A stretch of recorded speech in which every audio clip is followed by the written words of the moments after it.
Bueno, hola de nuevo, estamos en un nuevo cara a cara para Almería Información y para la revista Focosur. Hoy tenemos como invitado a un investigador y a un periodista, una doble profesión. Estamos con José Herrera Plaza. José, buenos días. Buenos días.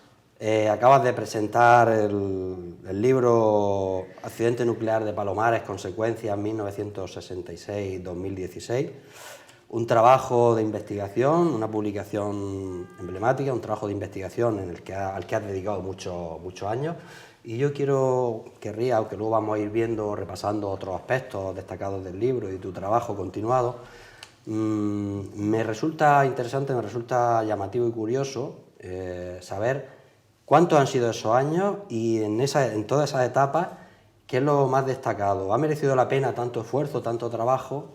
Los años comenzamos en 1997 fuertes, es decir, con Antonio Sánchez Picón estábamos intentando realizar un audiovisual y a través de un hallazgo de 8 horas de imágenes en 16 milímetros realizadas por los norteamericanos en la zona de Palomares, digamos, nos dio fuerza y alas para comenzar la marcha, la larga marcha. Y digamos que este trabajo de investigación ha tenido 3 fases. La primera fase fue la salida de la exposición de fotografías con el Centro Andaluz de Fotografía y el apoyo de su director, entonces Manuel Falces, en 2003. Luego el desarrollo y realización de un largometraje documental hecho entero aquí en Almería por un equipo almeriense, netamente almeriense, en 2007, y ahora ya un poco más en solitario yo desde el 2007 hasta el 2016. Esta ha sido la tercera fase. Claro, que es que en su momento, no lo he dicho en la intro, y está muy bien que lo recuerdes, José, porque el largometraje documental Flecha Rota, también fue en su momento, cuando se estrenó, un referente a nivel nacional en cuanto a lo relacionado con Palomares. Sí, porque sacamos, bueno, lo que en periodismo diríamos muchas exclusivas, entre ellas todas las imágenes estas que estaban en los archivos nacionales de Estados Unidos, que nunca se habían visto, que se desclasificaron y recién desclasificadas se telecinaron para nosotros.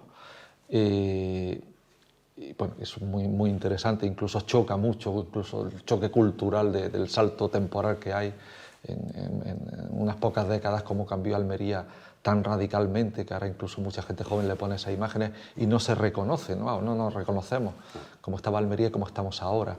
Entonces, eso por un lado, y por otra parte, conseguimos entrevistar a personas que jamás habían salido, y como el caso del aviador Larry Messenger, que fue el que iba a los mandos del B-52 cuando se estrelló contra el Nodriza.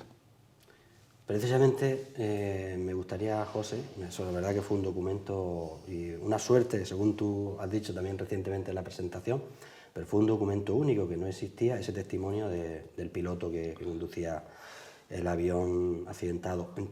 Si te parece, vamos a comenzar ya la entrevista entrando un poco más en detalle. Yéndonos precisamente a ese momento, al momento del accidente, sí me gustaría que hiciera una especie como de foto fija de aquel momento. ¿Qué ocurrió aquel día de enero del 66?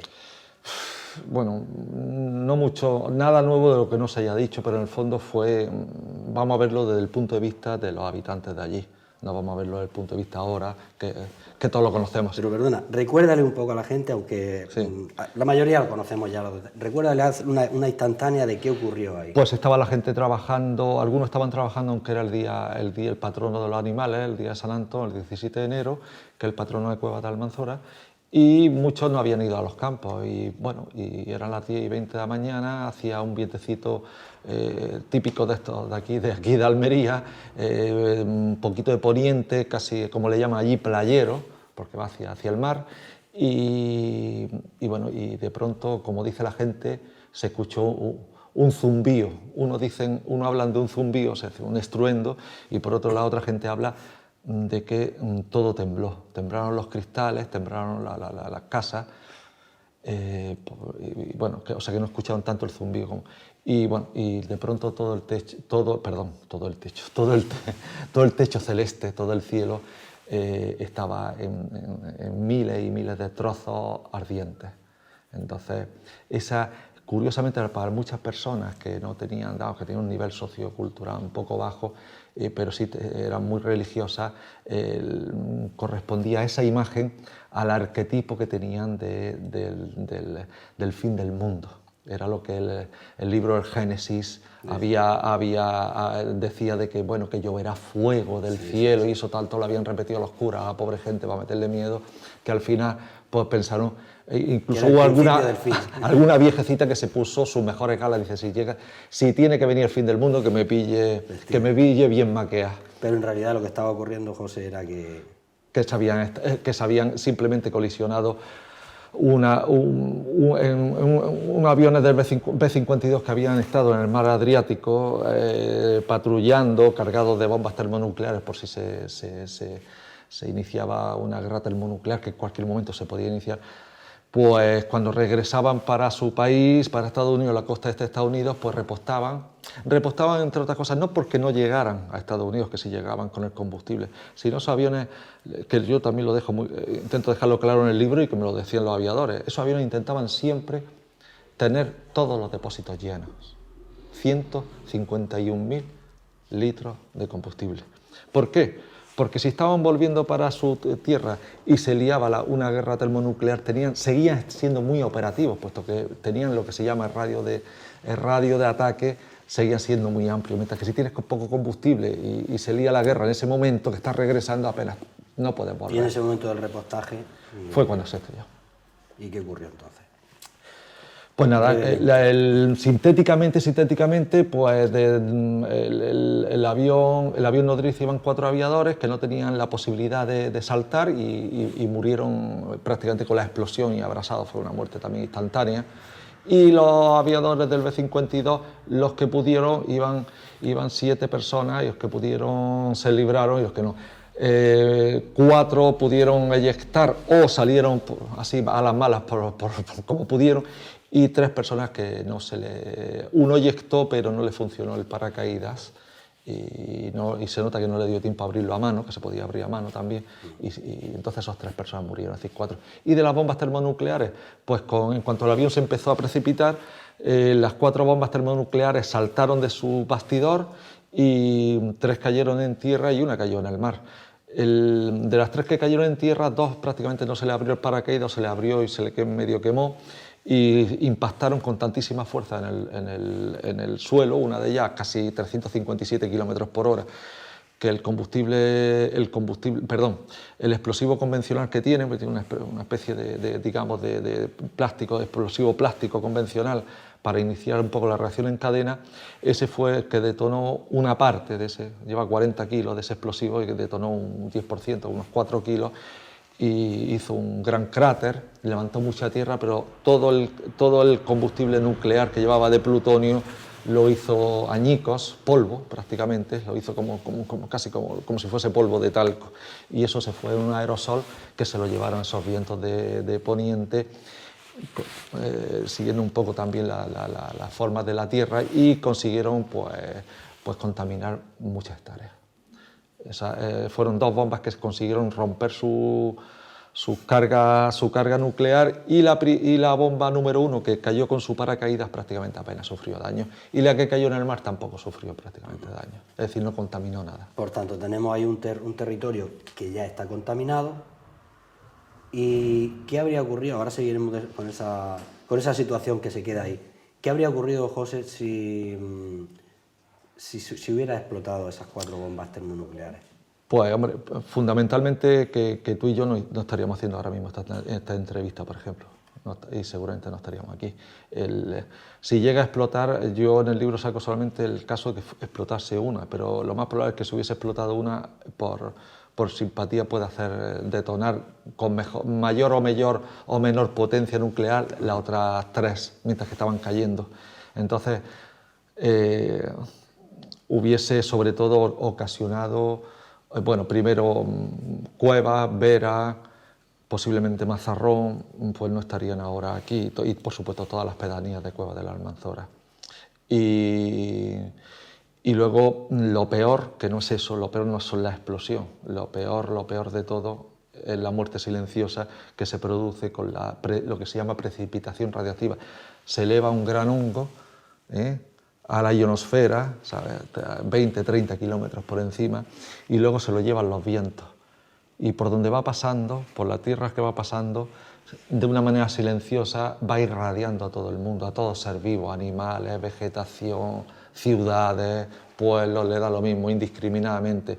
Mientras más joven sea, más sensible, mientras más al campo esté o más al aire libre, más te afecta y no te enteras, no tiene ruido, no tiene calor, es simplemente radiación gamma que va matando o te va irradiando, y al cabo de las 24 horas, en función de los vientos, en el caso de ese día, por lo menos a 10.000 metros sabemos que había viento también del oeste, y si lo hubiese llevado hacia el Mediterráneo hubiese afectado seguramente a Cartagena y a Mazarrón.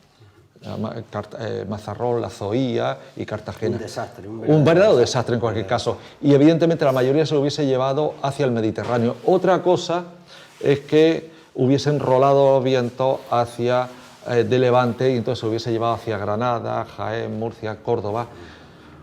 Y eso es hubiese sido algo. Eso sí que hubiese sido terrible. Media Andalucía irradiada. No obstante, José, no ocurrió eso, pero sí quedó allí una situación que 50 años después, pues todavía seguimos dándole vueltas y tenemos ahora una visión, o tiene, sobre todo los expertos, tenéis una visión de que hay una serie de cuestiones que no se han hecho nada bien. A mí me gustaría que hiciéramos un repaso breve en ese sentido, sobre todo en estos 50 años. ¿Qué es lo que consideras tú? Vamos a dividirlo de alguna manera en 2 o 3 etapas. En un primer momento, tras el accidente, ¿qué es lo que crees tú que se hizo peor o que no se hizo? Lo primero que se hace... Desde el primer momento. Desde el primer momento, lo primero que los norteamericanos llegan a las pocas horas, a las poquísimas horas. Y lo que se hace, lo primero, es buscar las bombas. Eso es la pirámide de prioridades que tienen en el protocolo de Broken Arrow, de flecha rota. En la cúspide está buscar y llevar a buen recaudo el armamento nuclear. Eso es lo primero. Entonces, ahí atienden. Todo el mundo que llega se dedica a eso. ¿Qué pasa? Que en 24 horas recuperan, de las 4 bombas recuperan 3. Y eso les da dice, si hemos recuperado en 24 horas 3, la cuarta tiene que estar. Entonces, los 200, 300, 400 soldados y guardias civiles que no estaban haciendo lo que es el operativo de acordonamiento del lugar, se dedican a buscar la bomba por las zonas contaminadas. El problema es que eso lo hacen durante 7 días, desde el 17 de enero hasta el 24, sin tomar ninguna medida de radioprotección, ni para su tropa, ni para los guardias civiles, ni para la población tampoco. Entonces, esos días hay días que tienen 50 kilómetros por hora, eso fue la mala suerte, unos vendavales. Entonces, al principio la mancha de contaminación no era tan grande, pero con el paso de los días se va extendiendo y se seguiría extendiendo durante varias semanas, creciendo en vez de achicar. Entonces, no se toman medidas reparadoras. Luego, ¿qué pasa? Se llevan unos aparatos que eran como la gente llama aparatos Geiger, pero no son Geiger, son aparatos específicos de ese tipo de radiactividad que es la alfa. Los Geiger son para otros tipos de radiactividad como la beta y la gamma, y esta es la alfa, que es la que tiene el plutonio. Y esos aparatos eran aparatos totalmente ineficaces, con una efectividad del 50%. Con esos aparatos se mide todo, con esos aparatos se toman las medidas de radioprotección para las personas y el medio ambiente. O sea, con ese aparato inútil se han tomado todas las decisiones de descontaminación en Palomares. Es muy triste, cuando ya se tenían también los análisis. Luego, cuando esos aparatos iban tomando medidas, iban un español anotando y un norteamericano con el aparato. Siempre, casualmente, nos enteramos de que había habido muchos problemas a la hora de pasarle la lectura radiológica. Y luego, con todos los que hemos hablado, a todos le hacían trampa, y siempre las trampas eran para minusvalorar. Por tanto, los datos ya de entrada de ese estudio previo... O sea, el aparato inútil, o sea, que no hacen nada durante 7 días y viento hasta de 93 kilómetros por hora, 93 kilómetros por hora, extiende la contaminación, pues, como lo hemos visto. Luego, el aparato ese, que es totalmente casi inútil, digamos, la Biblia, lo que se utiliza para todas las medidas de radioprotección y de remediación. Y luego, encima de todo, los datos de ese aparato lo están minusvalorando engañándole a los españoles que tomaban las anotaciones. Y luego, la sistemática de limpieza, ¿cómo se hace? Se hace en algunos casos un poco tercermundista. Los norteamericanos se dan cuenta de que la contaminación, que las zonas contaminadas es muy grande y que el trabajo iba a ser muy grande también. Ni la mitad de lo que supuso la búsqueda de la bomba, pero ahí no tenían miseria. La mezquindad, las actitudes y las deslealtades se producen siempre en las soluciones de compromiso. Y las soluciones de compromiso en Palomares son dos: descontaminar y pagar todos los daños. En esos dos pilares de compromiso son donde se producen todos los grandes fallos. ¡Qué casualidad! Sí. No hay ningún problema a la hora de buscar la bomba, no hay ahora el problema de traer los mejores mini submarinos que había en el mundo. Se habla hasta con Cousteau. O sea, no había ninguna miseria. Pero a la hora de limpiar sí hay miseria. A la hora de limpiar sí tenemos una actitud pacata, ¿sabes? Totalmente. Y como lo decía uno de los que trabajaba en la Junta de Energía Nuclear, bueno, dice, yo lo veo muy normal. Dice, los norteamericanos defendían lo suyo y nosotros defendíamos lo nuestro.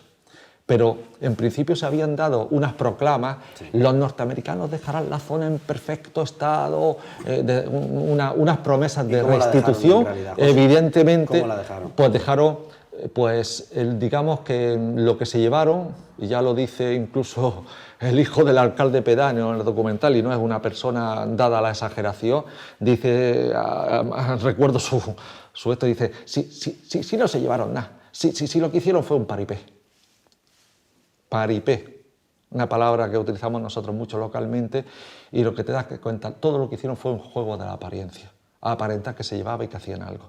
Que además, curiosamente, la búsqueda de la bomba sí pasaba un poco el filtro o estaba, digamos, de alguna forma vigilada por los medios de comunicación, y esa era la cortina de humo. Mientras que estaban los medios de comunicación pendientes de la espectacularidad de la búsqueda de la bomba perdida, se estaban cometiendo actos abyectos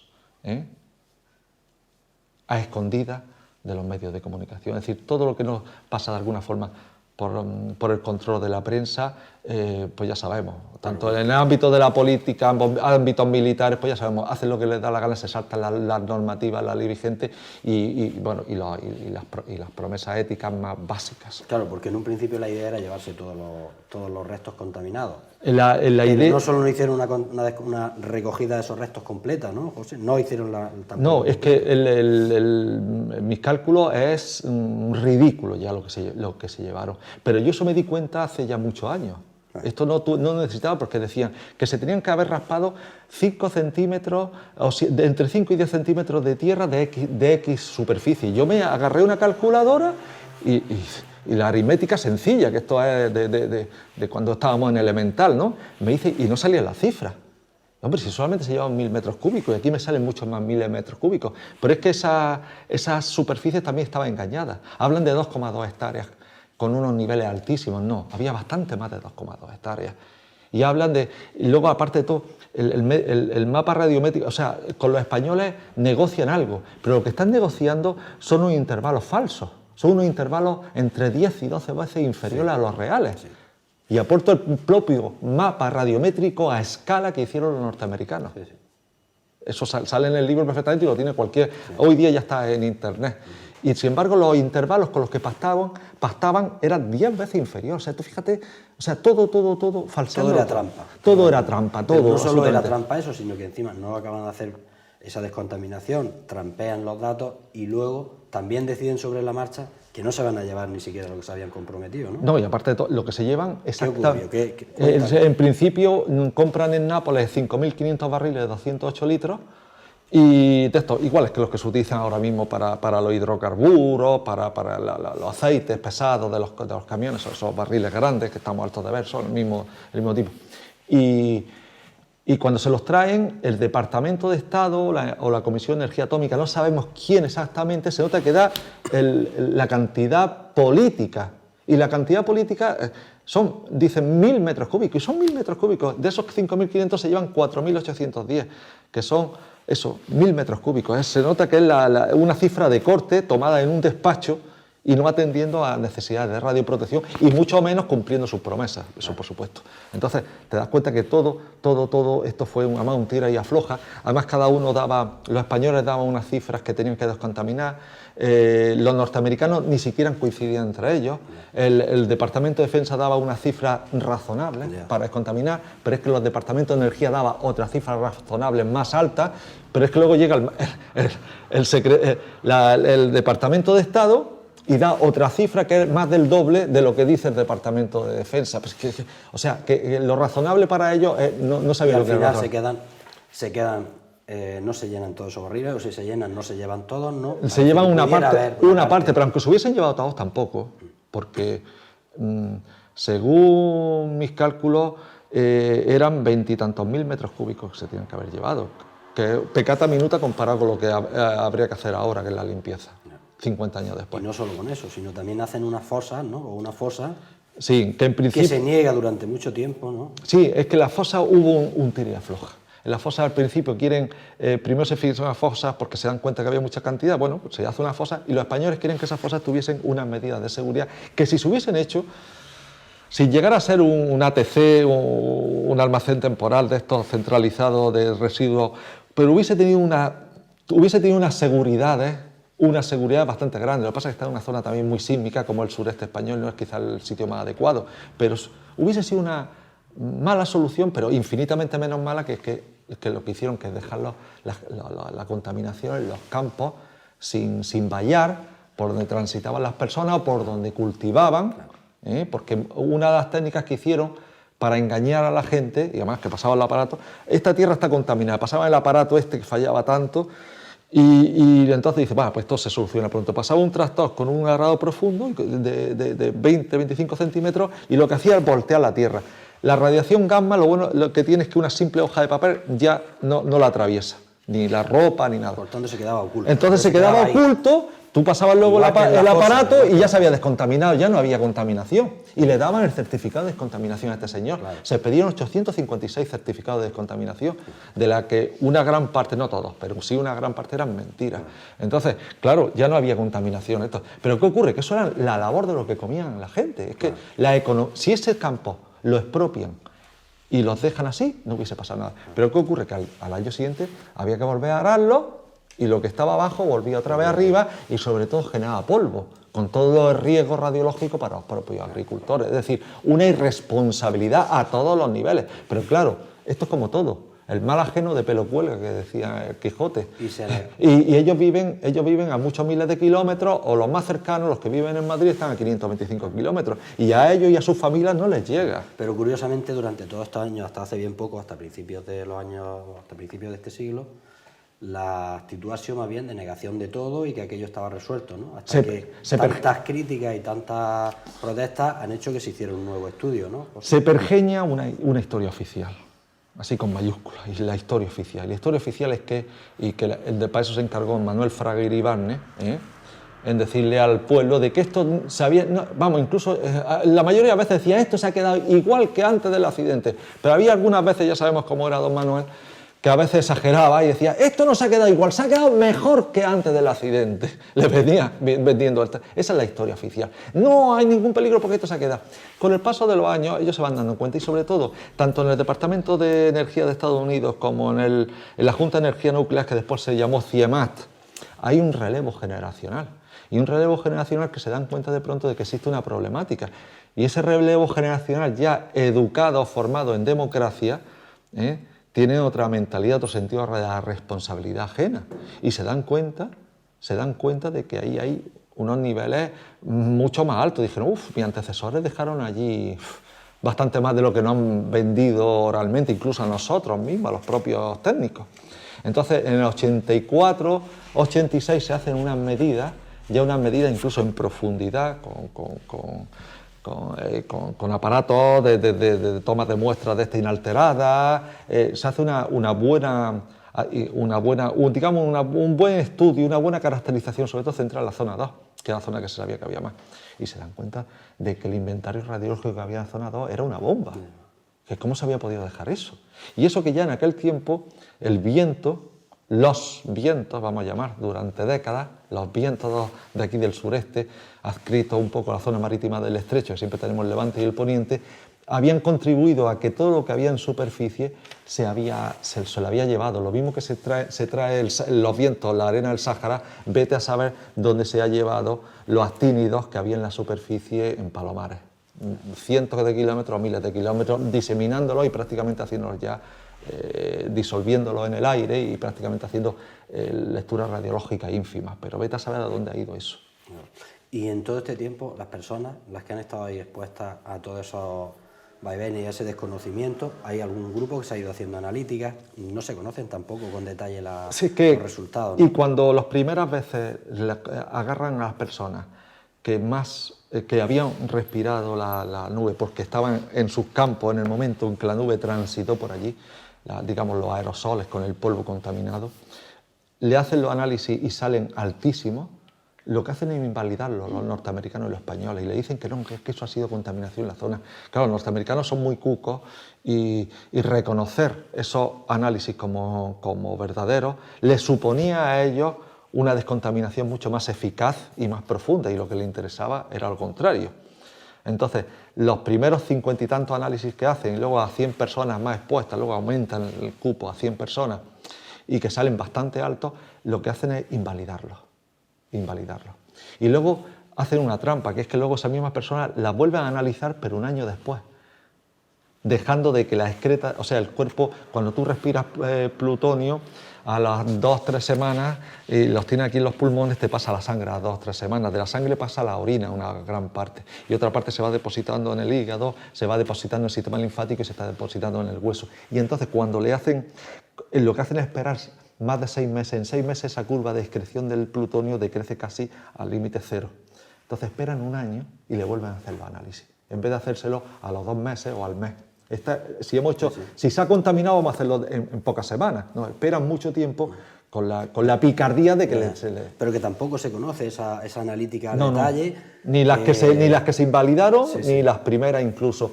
Entonces queda... Ahí solamente ha trascendido, porque en esto tampoco ha llegado la democracia ni nuestra Constitución, ¿sabes? Ha trascendido una pequeña parte de los análisis que salieron positivos. Ahora mismo está reconocido que un 11% de la población dio positivo, un 11%. Poco o mucho, digan lo que digan, y eso que se han invalidado muchos análisis que no les ha interesado a ellos los resultados. Entonces, evidentemente podemos colegir que se corrió un gran riesgo con la población. Y esa teoría que anda por ahí, incluso se apunta o se puede, de que se podría haber dejado conscientemente, igual es por dejadez, o la segunda posibilidad, conscientemente una contaminación residual para experimentar los efectos sobre la salud de las personas en un tiempo prolongado, ¿eso no se sostiene o sí? ¿Crees que puede tener alguna...? Para mí se sostiene totalmente y lo argumento en el libro. Son varios factores que aquí un poco se cedería un poco del formato en el que estamos, pero... Además que hay que sugerirle a la gente que compre el libro y que vea la razón y que vean si los argumentos, las razones que están basadas en documentos. Es decir, pero solamente voy a decir una razón. El que diseña todo esto es el doctor Wright Haskett Langham. Ese señor se dedicó durante los años 50 a inyectarle plutonio a las personas sin que lo supieran. Y siempre se lo hacía con minorías étnicas de los Estados Unidos, que para ellos son como una segunda clase de ser humano, esa actitud racista que tiene, como podía ser la comunidad afroamericana, como podía ser la comunidad hispana, la italiana, o los presos o enfermos terminales. A todo eso les ponían inyecciones de distintas soluciones de plutonio y está registrado y está confirmado, y ese fue el que diseña lo de Palomares. ¿Tú crees que le iba a importar a él dejar una zona contaminada intencionadamente? Es más, simplemente, si se hubiese descontaminado, yo solamente voy a decir que si se hubiese descontaminado, los norteamericanos se hubiesen quedado sin su magnífico laboratorio vivo y sin la cantidad de avances que ha permitido la zona de Palomares en el conocimiento sobre el comportamiento del plutonio, tanto en el medio ambiente salvaje, como en el agrícola, como en un entorno urbano habitado por ser humano. si fuera así, José, o si no fuera así, lo que sí está claro es que esto de que contamina paga ha ocurrido, pero de forma un poco desequilibrada. Es decir, todo esto, todos los gastos y todos los daños lo ha pagado, porque en el libro tú también haces una valoración económica. Hombre, claro. Lo ha pagado Estados Unidos al precio que tendría que haber pagado, sin ser el que provocó el accidente. Sin lugar a dudas, mucho más España. Y si se descontaminara ahora, como todo el mundo aspira, estoy seguro que España, o sea, nosotros, los que no tenemos ninguna culpa, los que no hemos contaminado aquello, el bolsillo de los españoles sería el que se resentiría por encima de los norteamericanos, sin lugar a dudas, son expertos en eso.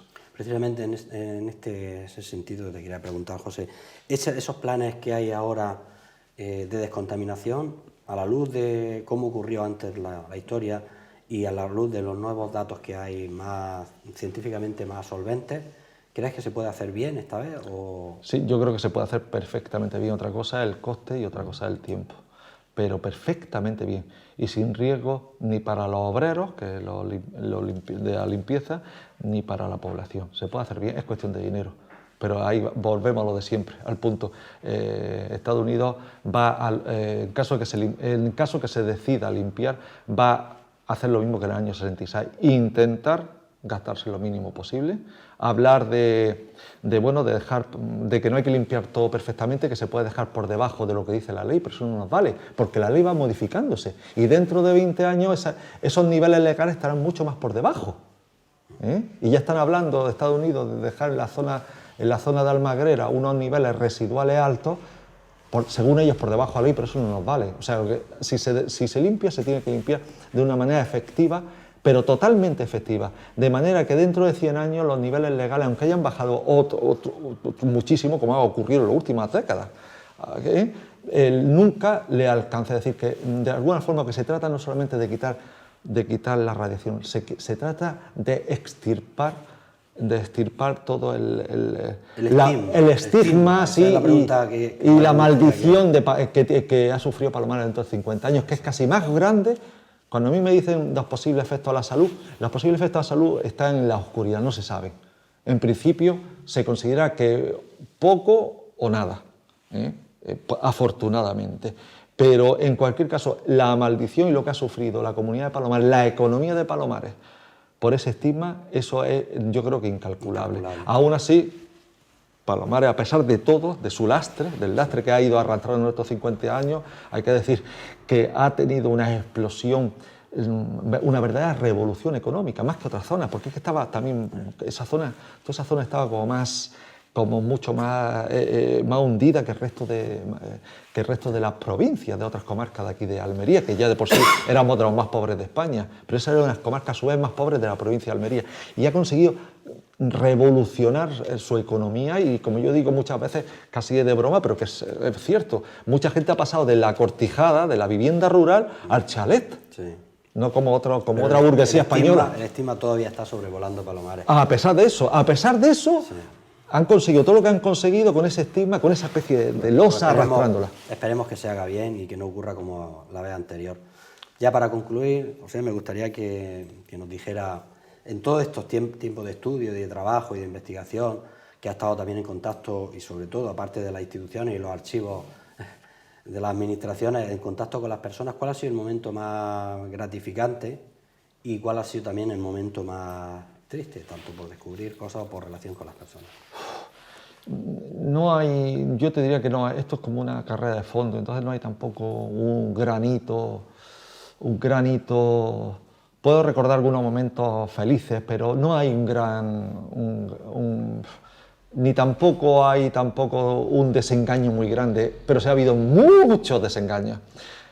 Muchas puertas que no han cerrado, o mucha gente que ni siquiera se ha dignado a contestar, ni siquiera por educación, que de alguna forma te ha prejuzgado simplemente porque estabas tratando este tema que es maldito y no le interesaba. Entonces, no hay nada.